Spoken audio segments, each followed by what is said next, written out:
Sí, Bueno. por respeto a los presentes, empecemos. Sí. Bueno, vamos a tener unas palabras de Torá del Rebbe. Estos fueron dichos en el año 1977, 1977, 1973. Es una mezcla de varias charlas del Rebbe. Y dice, si lo voy a ir traduciendo directamente, pues está en Yiddish. Dice que la primera vez que en la Torá cuenta sobre las obligaciones, sobre las leyes del Shabbat, es en nuestra parashá. En la parashá de esta semana es cuando la primera vez que la Torá nombra el concepto del Shabbat. ¿Y con respecto a qué? Con respecto al maná. Con respecto al maná, la Torá nos cuenta que ante la queja de los Yehudim que no tenían lo que comer, una queja en vano porque tenían lo que comer, tenían animales para faenar, tenían cosas para comer, pero bueno, era la queja. Bienvenido, Adrián. Gracias. Bueno, recién arrancamos. Entonces estamos diciendo que la primera vez que la Torá habla sobre leyes del Shabbat es con respecto al maná, al man, que también es la primera vez que lo nombra en esta parashá de esta semana. Y por cuanto que todos los conceptos en la Torá son exactos, se sobreentiende que del concepto del maná y del Shabbat, estos dos conceptos tienen una relación íntima entre los dos. Porque, ¿cómo viene la Torá? La Torá viene y dice, bueno, ante la queja de los Yehudim de que no tenían lo que comer, Dios le dice a Moshe, voy a hacer caer pan del cielo, el maná, voy a hacer caer pan del Lehem min hashamayim, dice, e inmediatamente da ciertas órdenes al respecto. ¿Cómo son las leyes del maná? Las leyes del maná son que vos tenés que llevarte lo que necesitas para el día, no guardar para mañana. Y también otra de las leyes es que el viernes vas a juntar el doble, porque el Shabbat no va a caer. O sea, la primera vez que nombra el Shabbat es acá en esta parashá. Por cuanto que la primera vez que nombra el Shabbat tiene que ver con el man, dice el Rebbe, seguramente hay una relación íntima entre el man y el Shabbat. Tienen algún punto en común que por eso las dos se traen en el mismo versículo, en la misma parashá. Y esto es patente en una ley, es muy interesante esta ley. Hay una ley que dice así, hay un libro que se llama Sefer Haitim, es un libro muy poco conocido. Este Sefer Haitim, traducido en castellano, es el libro del tiempo, o de los tiempos. Y es un libro de leyes que lo escribió un tal Barzilai de Barcelona en el siglo XII, y recién se imprimió, esto quedó en manuscrito, hasta el año 1903. Recién en el año 1903, después de 800 años, se imprimieron estos manuscritos. Obviamente gran parte de ellos se perdió, pero ¿por qué se llama Sefer Haitim? Se llama Sefer Haitim porque et en hebreo es tiempo. Entonces era un libro de leyes relacionado con todas las mitzvot que tienen que ver con los tiempos, con las festividades, con el Shabbat, o sea, mitzvot que tienen que ver con el tiempo. Entonces dice así, ¿qué pasa? Trae un caso así. ¿Qué pasa si un minyan de Yehudim salen al desierto, por algún motivo, salen al desierto, o salen a un lugar donde no tienen comunidad? En esa época era más común, obviamente, en el año 1100, 1200, se llevan su Sefer Torah con ellos, van con una Torah, tienen un minyan, tienen la posibilidad de leer la Torah, saben cuándo es Shabbat, porque hay casos que la gente salía y no sabían qué día era, se perdían con los días, pero eso, digamos, cuando uno va de a 10 es más difícil, ¿no? Sabían cuándo era Shabbat, pero no sabían qué para allá se leía. No, se perdieron, si era Beshalach, si era Yitro, no sabían qué para allá se leía. Entonces surge la pregunta, ¿qué hacen? ¿Tienen el Sefer Torah? ¿Tienen el Minyan? ¿Saben que es Shabbat y que hay que leer la Torah? ¿Qué es lo que leen? ¿Qué es lo que leen? Ese es un planteo que hacen. Dale, Víctor. Una pregunta que por ahí, bueno, otros la sepan, o ¿pasa algo si uno lee una para allá que no es de esa semana? Bueno, eso es lo que está planteando acá. Obviamente, Y, vamos a ver que no pasa nada, pero la pregunta es, ¿qué es lo que leo? está bien, Bienvenido. perdón, no sabía No, dale, que me dale. adelanté. Bienvenido, Hernán, y te pongo en tema.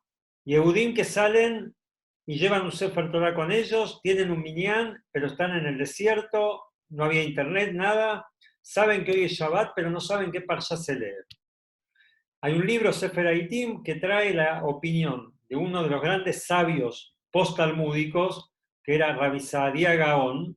Rabbi Saadia Gaón, muy, muy famoso rabino, y él dice que en esta situación, que no saben qué parashá se lee la parashá del man, que se refiere a la caída del man, del maná del cielo.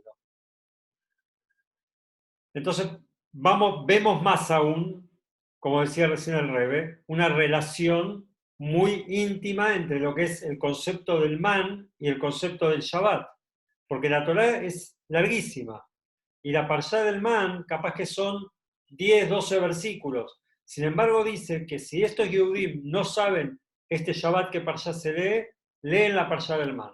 Siguen estando en el desierto la semana que viene. Hola Alberto, bienvenido. Siguen estando en el desierto la semana que viene. De nuevo no saben qué parshá es, porque la semana pasada no sabían. Vuelven a leer la parshá del man. No es que cambian. Así dure un año que están errando por el desierto, estos 10 Yehudim con el Sefer Torah, hacen el minyan y leen todas las semanas la parashá, la parte que tiene que ver con el maná, con el man. Entonces vemos de acá, obviamente, una relación muy íntima entre el man y el Shabbat, que es lo que queremos tratar de entender cuál es esa relación. Y llama más la atención, porque ¿cuál es el motivo que se dice en el libro este, que por qué se lee la parashá del man? ¿Por qué justamente esa? Y la explicación que dice en este libro, Sefer Haitim, es que esa parashá fue dicha en Shabbat, Dios lo dijo en Shabbat, por lo tanto, lo leemos en Shabbat. Cuando no sabemos qué parashá se lee la parashá del man, porque es una parashá que se dijo en Shabbat. Ahora, la pregunta que hace el Rebe es muy, muy fuerte. Tenemos en claro que hay distintas parashiot que se dijeron en Shabbat. Y la más famosa, hay una famosa parashá, que ahora todos van a saber, que se discute en el Talmud, en el Tratado de Shabbat, se discute si esta parashá, que ahora vamos a decir, se ocurrió el 6 de Sivan, el 6 del mes de Sivan, o el 7 del mes de Sivan. Y esta vez los 10 mandamientos. Lo que todos están de acuerdo, haya sido el 6 de Sivan o haya sido el 7 de Sivan, es que los 10 mandamientos se entregaron en Shabbat y fueron dichos en Shabbat. Entonces la pregunta que está haciendo el Rebe acá es, está bien, si no sabemos qué parashá se lee, entiendo que leo la del man porque se dijo en Shabbat, pero los 10 mandamientos también se dijeron en Shabbat. Y es algo mucho más global, mucho más general.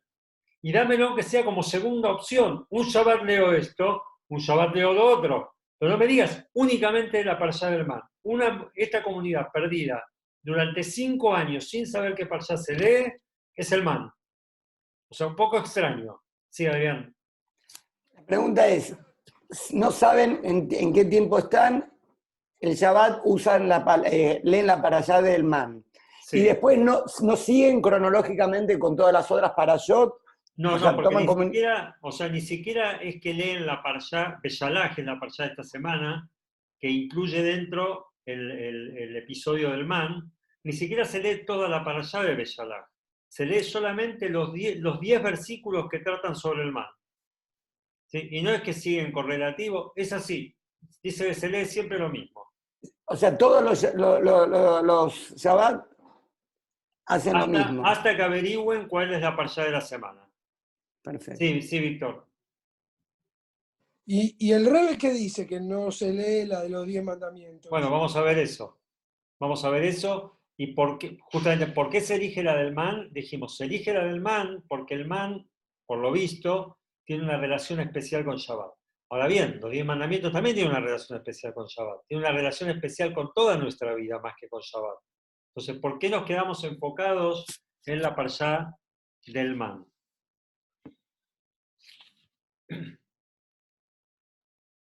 Bueno, dice el Rebbe, podríamos responder de la siguiente manera. Que ¿cuál es el punto en común entre el Shabbat y el man? Es que en ambos no hay esfuerzo. O sea, pensemos lo siguiente. El man era una comida que caía del cielo. Tenían nada más que recogerlo, nada más. Vamos a ver que no es tan así. Y sobre el Shabbat está escrito que el Shabbat uno tiene que tener un estado de descanso tal que ni siquiera uno debe pensar en cosas que tienen que ver con su actividad semanal.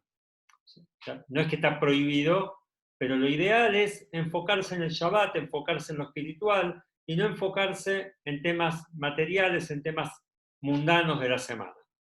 Entonces podríamos decir, dice el Rebbe, que esta es la relación entre el man y el Shabbat, que así como el man es algo que no requiere esfuerzo, que tiene que ver con el descanso, así el Shabbat es un día que tiene que ver con el descanso. ¿Tá? Son dos cosas que tienen que ver con el descanso. Podríamos intentar esta respuesta, dice el Rebbe. Pero el Rebbe dice, por 3 motivos esto no es suficiente. O sea, perdón, por 2 motivos esto no es suficiente. No es suficiente argumento para decir que siempre lea la parashá del man, que siempre lea el párrafo correspondiente al maná. Primero dice que con respecto al maná sí había esfuerzo que hacer. Con respecto al maná sí había esfuerzo que hacer. Resulta que con respecto al maná hay 3 versículos. Hay 3 versículos con respecto a cuando caía el maná, cómo era la recolección. Está por un lado dicho que salían de su casa y lo tenían en la puerta de la casa. Otro versículo dice que tenían que buscarlo fuera del campamento. Y otro versículo dice como que tenían que errar por el desierto y lo iban a encontrar. Y el Talmud se pregunta, ¿qué significa estos 3 versículos tan contradictorios? Uno dice que lo encuentro en la puerta de mi casa, otro que tengo que salir caminando hasta fuera del campamento, y otro que lo voy a encontrar más lejos aún. Y los sabios explican que en realidad era el mismo man, pero una cosa era para los tzadikim, a los tzadikim les caía en la puerta de la casa, a los normalitos les caía saliendo del campamento, y a los malvados le caía lejos. O sea, no lo encontraban cerca, no lo veían, no lo tenían cerca. Bueno, imaginémonos, pobre el tipo que tenía que venir de lejos parecía bueno, y de repente tenía que venir de lejos con el maná, eso significaba que no era tan bueno. Entonces, quiere decir, dice el Rebbe, que como fuese, esto requería un esfuerzo. No puedo decir que el Shabbat se asemeja al man, porque en ambos estoy descansando totalmente. El man, para mucha gente, requería un esfuerzo. O sea, Dios no midió. Dijo, bueno, el man, que era una comida que es del cielo, milagrosa, es para todos. Es para el tzadik, para el intermedio y para el malvado. Para todos. Pero a uno lo voy a hacer laburar un poquito más. Pero la comida era para todos. También con respecto a cómo llegaba la comida preparada, dice que el man, para el tzadik, ya llegaba listo para comer. Para la persona normal llegaba que tenía que hacer algún tipo de preparativo, hornearlo o hacer algo. Y para el rayá, para el malvado, dice que llegaba como en forma de granos y tenían que molerlo y tenían que trabajarlo. O sea, como que había diferencias entre cómo cada uno recibía el maná.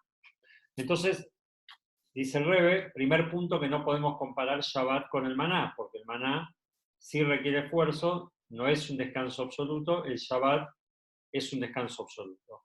Y por otro lado dice que cuando hablamos del descanso del Shabbat, hablamos de todo tipo de trabajos. ¿Sí? Todo tipo de trabajos no se deben hacer en el Shabbat y mejor no pensar en los trabajos en Shabbat. Pero en el man, como dijimos recién, sí había trabajo para hacer, porque no es que llegaba para todos listo para ser consumido. Había un trabajo para hacer. Entonces, para Alberto y Hernán, que llegaron un poquito más tarde, la pregunta acá, la primera vez que la Torá nombra el Shabbat es con respecto a la mitzvah, a la caída del man del cielo, porque dice la Torá, dice Dios que el día del Shabbat no van a encontrarlo. El viernes tiene que juntar doble porción porque el Shabbat no lo van a encontrar. Pregunta el Rebe, hay una relación, se ve entre el Shabbat y el man. Estamos tratando de descifrar cuál es esta relación entre el Shabbat y el man. Dice, vamos a entender esto entendiendo primero cuál es el concepto y cuál fue la novedad y cuál es la diferencia entre el pan del cielo y el pan que hay en la tierra. Dice, el pan de la tierra tiene que ver con el trabajo de la persona. Si una persona tiene que hacer un recipiente natural para poder comer, ¿sí? O sea, tiene que arar en la tierra, tiene que sembrar, tiene que cosechar, y obviamente que Dios tiene que ayudar, ¿no? O sea, Dios después va a ayudar a que esto crezca. Pero tiene que haber un esfuerzo concreto de la persona. Pero el Lejem min hashamayim dice, el pan que viene del cielo no depende de lo que la persona haya hecho, sino que es para, como dijimos recién, es para todo el mundo por igual. Solo alguno tenía que ir a buscarlo más lejos, pero había para todos. Había para todos. A tal punto había para todos, bueno, lo relaciono un poco con lo que estudiamos el otro día, que cuando hay paz, cuando hay abundancia, ¿no? Como cuando hay comida para todos, hay paz. Acá había man para todo el mundo. Había man para todo el mundo. Solo dependía si tenían que ir a buscarlo más lejos o no. Interesante una pregunta que se trae esto al margen, el Rebe no lo trae, pero no la entiendo la respuesta porque es muy extraña. Dice así, si la gente tenía todas sus necesidades cubiertas en el desierto, desde la comida hasta el agua, hasta la vestimenta, absolutamente todo, ¿cómo es que cumplían los Yehudim que estaban en el desierto con la mitzvah de Tzedaká? Hay una mitzvah de ayudar al otro, de darle al necesitado, y ahí era imposible cumplirla, porque no había necesitados, tenían absolutamente todo lo que necesitaban. Bueno, la verdad que no entendí bien la pregunta porque hubo muchas mitzvot que no cumplieron en el desierto, o sea, no todas las mitzvot son aplicables en cada momento, pero la respuesta que escuché tampoco me pareció respuesta, pero la quiero compartir, ¿no? Porque no la llego a entender. Dice que el man era una comida que cada uno podía sentirle el gusto que quería. Si uno se imaginaba que estaba comiendo un asado, el man era un asado. Se imaginaba un salmón, el man era un salmón. Entonces, ¿en qué consistía la tzedaká, ayudar al prójimo?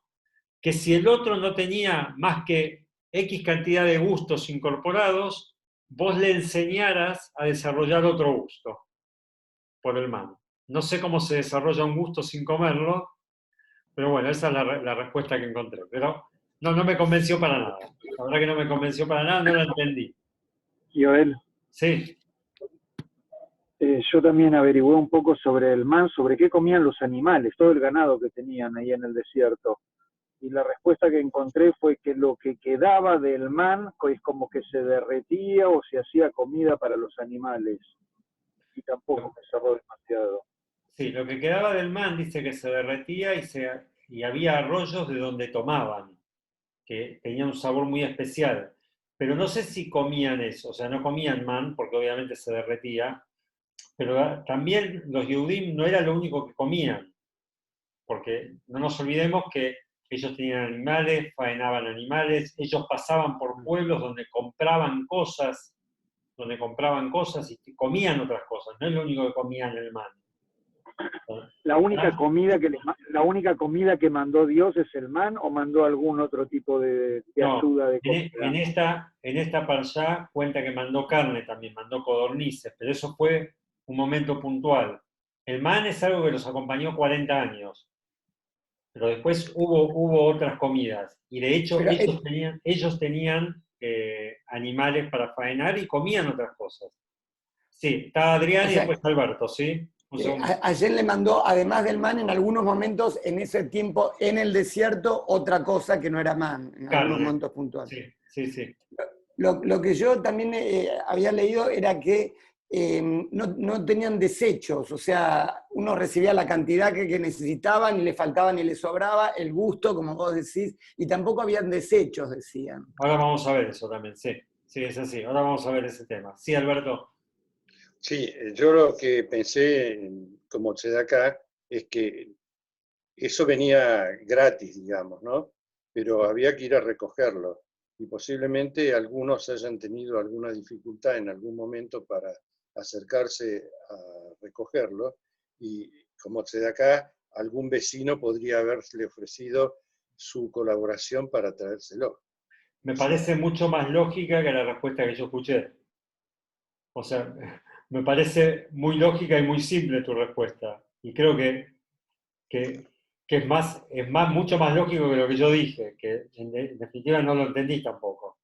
Pero sí, había favores para hacer, uno podía hacer. Y de hecho, este es un caso claro que se podía hacer. Aunque supuestamente dice que en el momento de la entrega de la Torá, todo el mundo se curó. Igual esto es antes de la entrega de la Torá, pero como que todo el mundo estaba sano. Entonces probablemente esa situación no existía. Pero antes de la entrega de la Torá, probablemente sí existía. Así que puede ser una respuesta opcional perfecta. Me parece. Gracias por el aporte. Ahora vamos un poquito a lo que dice Adrián, que dice que el man no tenía desecho, que de hecho eso fue uno de los motivos que, ahora vamos a explicar qué es, eso fue uno de los motivos que los Yehudim en cierto momento, cansados del man, fueron a hablar con Moshe y a quejarse sobre ese tema. ¿Qué quiere decir que no tenía desechos? La persona no necesitaba ir al baño. O sea, todo lo que comían era nutrición y quedaba en el cuerpo.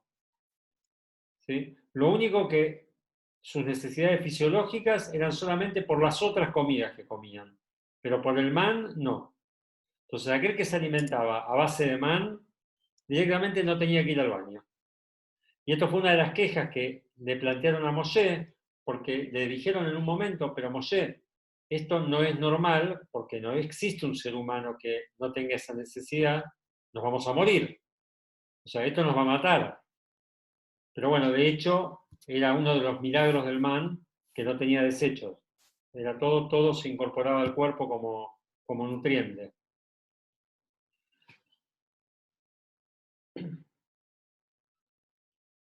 Entonces decimos, ¿cuál es la diferencia entre el pan de la tierra? El pan de la tierra uno tiene que trabajar, el pan del cielo uno no tiene que trabajar.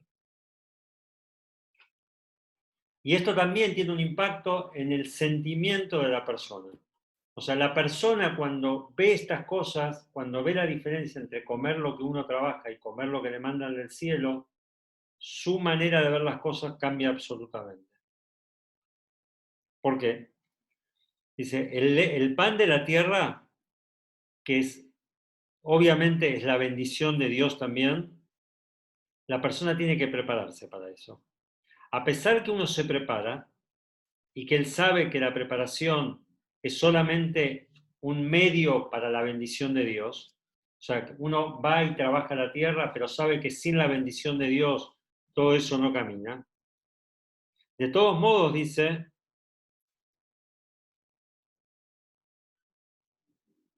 de todos modos, como que la naturaleza para él es importante. O sea, la persona que entiende que tiene que ir a trabajar la tierra, él entiende que su trabajo tiene un impacto. El impacto es que Dios va a mandar la bendición. Pero con el pan del cielo, dice, donde no hay ningún tipo de esfuerzo por parte de la persona no tiene que hacer ninguna actividad para recibirlo. Eso dice que le despierta a la persona una sensación y una seguridad que él puede fiarse en Dios. O sea, la persona que siempre, ¿qué se nos pide a todos? Se nos pide que trabajemos, porque Dios así creó el mundo. El mundo fue creado para que trabajemos y así ganemos nuestro sustento, pero siempre teniendo en mente que nuestro sustento, por más esfuerzo que hagamos, si no tenemos la bendición de Dios, no sirve. ¿Tá? Pero podemos llegar a engañarnos y pensar que todo lo logramos nosotros con nuestro propio esfuerzo y que Dios no hizo nada. Ese engaño que te podés engañar a vos mismo, cuando viene el pan del cielo, no hay engaño. ¿Qué vas a decir? ¿Hice algo? ¿Trabajé? No, no hiciste nada. Despierta se llama en hebreo un bitajón, como bitajón, seguridad. Despierta en hebreo, despierta en la persona una seguridad absoluta de que todo depende de Dios. O sea, ese momento que cae el pan del cielo, uno está seguro que todo depende de Dios, porque no hay otra manera de ver las cosas. Yo no hice absolutamente nada y me está cayendo el pan del cielo. Entonces no me puedo engañar y veo que las cosas las manda Dios. Entonces, la diferencia esencial dice que el man provocaba ese cambio de mirada, como uno mira a Dios y como uno mira el mundo, donde uno puede aprender que todo lo que él tiene es absolutamente dependiente de la bendición de Dios. Cosa que también lo sabemos para cuando trabajamos, pero que es más difícil de incorporarlo, porque uno puede pensar que yo estoy haciendo el esfuerzo, acá Dios no tiene nada que ver. Según esto dice, vamos a entender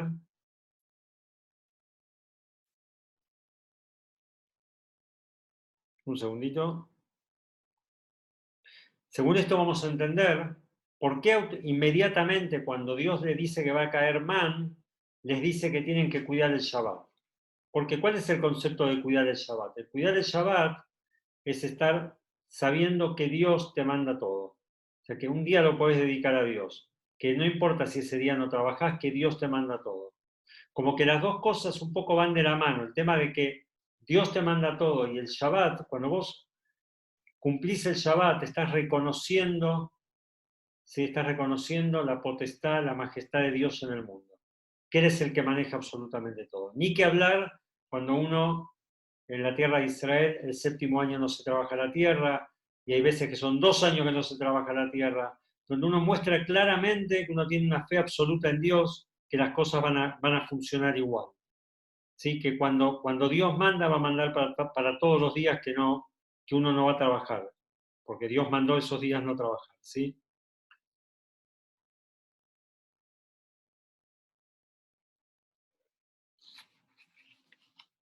Vamos a ver un poquito más adelante.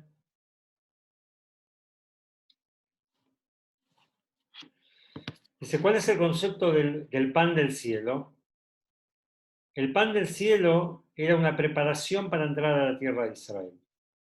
Que en la tierra de Israel el orden iba a cambiar, o sea, la situación iba a cambiar, como dijimos siempre, la situación va a cambiar porque ahí van a tener que empezar a trabajar.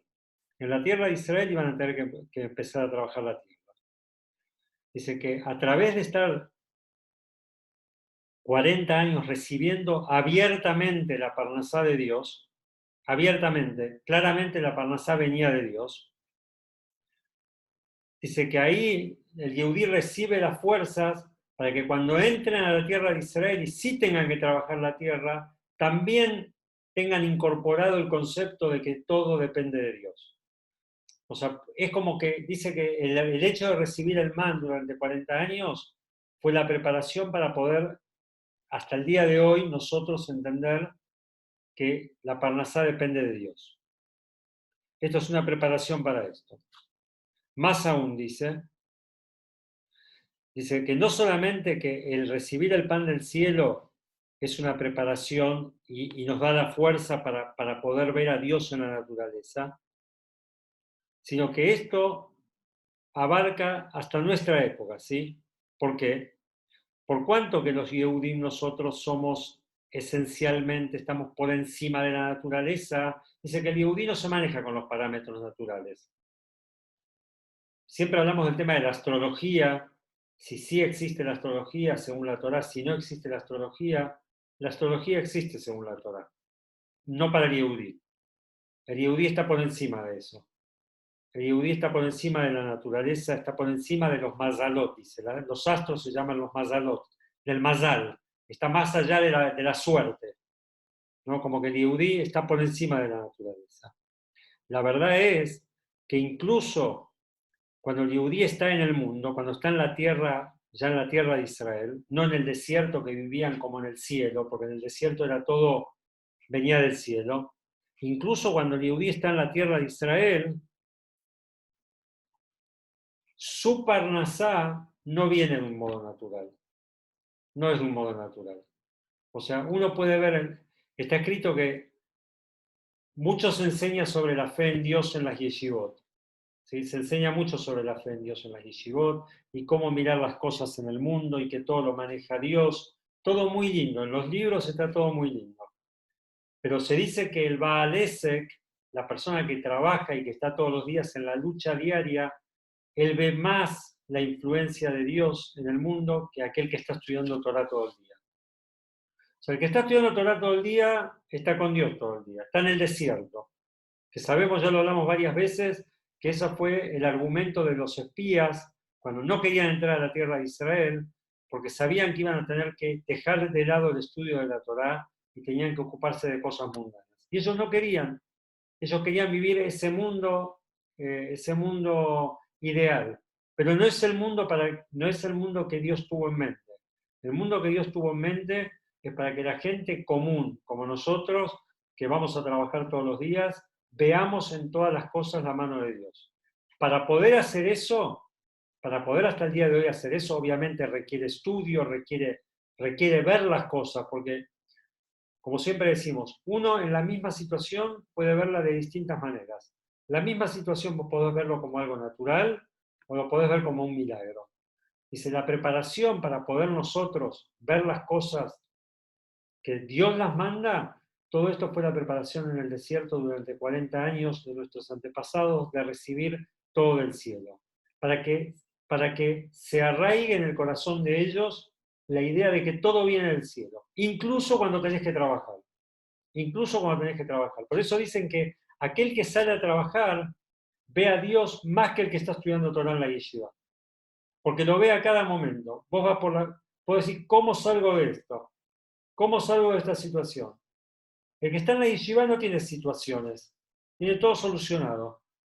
¿Sí? Alguien le pagan la yeshiva, está estudiando, está en un mundo ideal. El que está en la calle peleándola todo el tiempo y ve que las cosas se van allanando, él puede ver la mano de Dios. Él puede ver la mano de Dios mucho más que esta persona.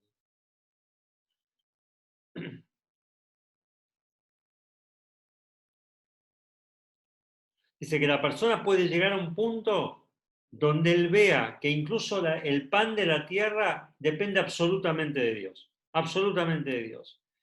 Y esto es una verdad absoluta, dice. Sí, esto es una fe absoluta en Dios. Esto cuando se le requiere al Yehudí que tenga una fe absoluta en Dios, nos referimos a esto.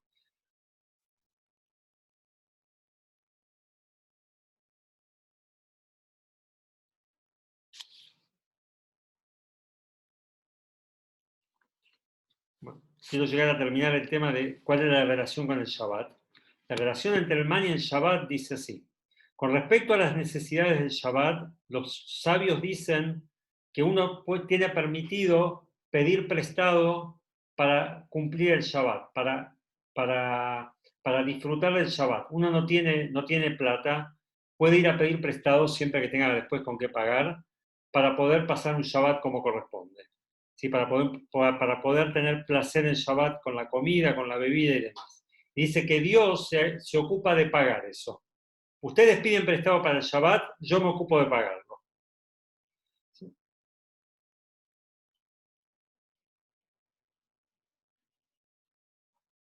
¿Por qué dice? Porque el Shabbat es como el pan del cielo.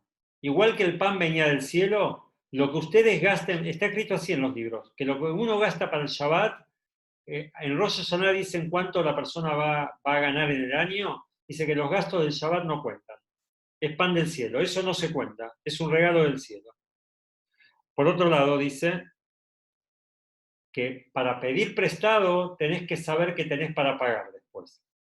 O sea, como que tiene que haber un esfuerzo por parte de la persona. No es que pedís prestado sabiendo que no vas a devolver. No, ese es el concepto. El concepto de vos pedís prestado, parece que vienen las cosas del cielo, pero después tenés que trabajar para pagarlo. Si tenés que estar en situación de pagarlo. Y dice que la elevación que hay en el día del Shabbat, esta elevación después impacta en los 6 días de la semana.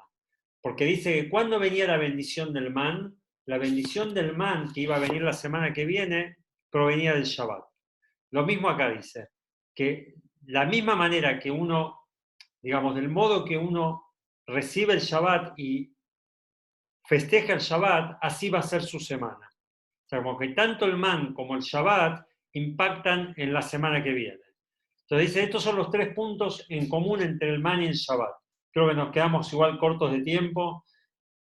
Son los 3 puntos en común entre el man y el Shabbat. Por eso dice que cuando uno no sabe qué parshá se lee en Shabbat, se lee la parshá del man. Porque se asemejan en 3 cosas el pan y el Shabbat. Primero que el Shabbat uno tiene todo listo, como que recibe la comida de arriba, igual que el man. Uno no prepara comida en Shabbat, ya está preparado de antemano. Segundo,